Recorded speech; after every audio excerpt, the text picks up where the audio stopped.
Hello guys! So for today's video, isasagot tayo ng mga common questions na natatanong sa akin ng aking mga friends, kamag-anak, kakilala, or sa mga napag-sharean ko na meron nga kaming property dito sa BC. Ang social pakinggan, di ba? Property.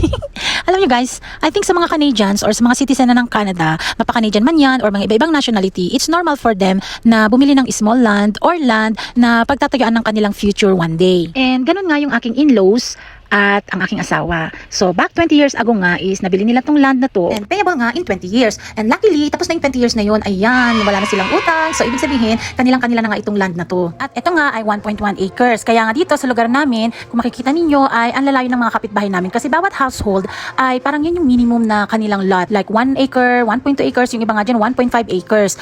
At ito ngang area kung saan nakatayo yung aming cabin, andito nga pala kami sa may lake view kasi doon nga sa baba namin may tinatawag na lakefront. At sa area nga na yon ay dikit-dikit ang bahay or dikit-dikit ang kanilang mga lote dahil nga doon is talagang kung ano lang yung tinayuan ng bahay nila or ng kanilang mga RV, yun lang din yung kanilang lot na pagmamayari. But anyway guys, balik na nga tayo doon sa reason kung bakit ko nga ginawang video na to. Yun nga ay yung sasagutin natin yung mga common questions. So question number 1 na mostly na natatanong sa akin dito is kung may kapitbahay nga daw ba kami. Yes po, meron kaming kapitbahay.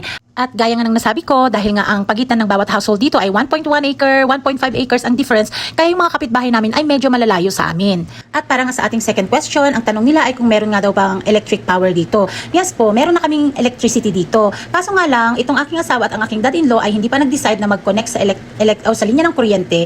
Kasi nga, ang gusto namin is solar power. Kasi most nga ng mga cabin dito at mga bahay ay mga solar power na nga sila. O diba, syempre hindi tayo pahuli. Gusto natin one day, makakatipid din tayo. Hindi rin tayo magbabayad ng electricity. And para nga sa ating last common questions, yung pangatlo is kung dito daw ba kami titira. So ayun nga, opo, pero hindi pa ngayon. For now, summer pa lang po kami pumupunta dito kasi yung aming cabin is under construction. I mean, under renovation or ano bang tawag doon. I-extend kasi namin. Yung cabin kasi natin na yun nila back then is maliit lang. So ngayon, sabi ng asawa ko, gusto namin siyang i-extend kasi nga papadagdagan namin ng 2 room. Kaya ang reason kung bakit nandyan ngayong ating RV is para meron kaming tutuluyan habang yung aming cabin ay under construction. And for now nga, habang ito nakatayo ang aming RV, ay pinaganda na nga ni Miro. Sabi niya, since dito naman daw kami tumitira, why not na lagyan namin ng patio, lagyan namin ng bubong para maging safe nga yung RV. At yun nga yung nangyari. Pinaganda namin ito para pag nandito kami, kahit papano ay marerelax naman kami. Kung tatanungin niyo ako, gusto ko bang tumira ngayon dito? Oo, for vacation lang muna. Pero kung titira, hindi pa kasi medyo city girl pa tayo. So gusto natin is pag tumanda na tayo, dito na tayo titira. Pero ngayon, dahil nga city girl pa tayo at nandito sa Calgary yung ating mga anak at ang ating trabaho, mag-enjoy muna ako dito sa Calgary. And disclaimer po para sa lahat, so itong aking mga sinagot na question ay based on my own knowledge lang po.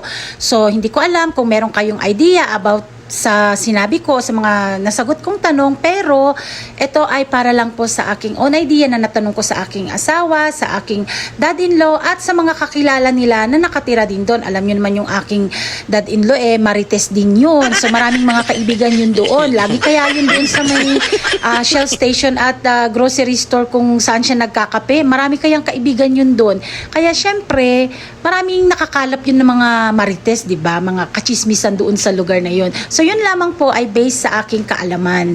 And that's it. Kung may tanong po kayo about dito, baka gusto nyo bumili ng lote dito, pwede ko yun sagutin kasi nakikita ko po yun mga nakapaskil kung magkano po yung mga presyo nila. Yun lang po. Bye. Have a good day. And isi-share ko na nga din pala yung first video ko bago kami dumating sa property this year. Nung hindi pa namin na ikakabit yung aming patio. I have a nice flowers here. Ooh, like, wow. Which one? Oh my God, it's nice. Eee, wow. Become look bigger. And that's our view. So how are you feeling at home? How are you feeling at home? Yeah, it's nice. Look at that. I have flowers, wild flowers. Could you believe that? I need those wild flowers. Getting all fat. I know, right? So sad. So everyone, we arrived safe here sa property and the weather is not that good. It's raining. Yung view natin is walang masyado pero ayun yung lake. And that's the cabin. And ang dami namin gagawin as in. Tingnan nyo, ang dami naming wildflowers. Oh. Yan, tatanggalin yan namin lahat. Maglilinis kami. As in, hindi namin pinagalaw kay dad-in-law to kasi gusto namin kami ang gagawa. Kasi matanda na siya, diba?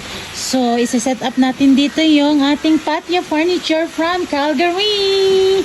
Ayun. Yan, okay. We'll start now. Grabe, ito yung plants ko na pinabili ko nung last year pa. Set up na din natin yan. And hindi ko nga pala na-share sa inyo guys, nung dumating nga pala kami ng property, meron ngang pa-surprise itong aking dad-in-law na envelope. At syempre, yun daw ay gagamitin namin sa kung ano yung dapat namin gawin sa property this year. Kaya binigyan niya kami ng cash, pero hindi naman mapupunta sa amin yun. Mapupunta yan dyan sa aming mga gagawin dyan sa lugar na yan. Yan lang. Here comes the sun, doo-doo-doo-doo. Here comes the sun. I say it's alright.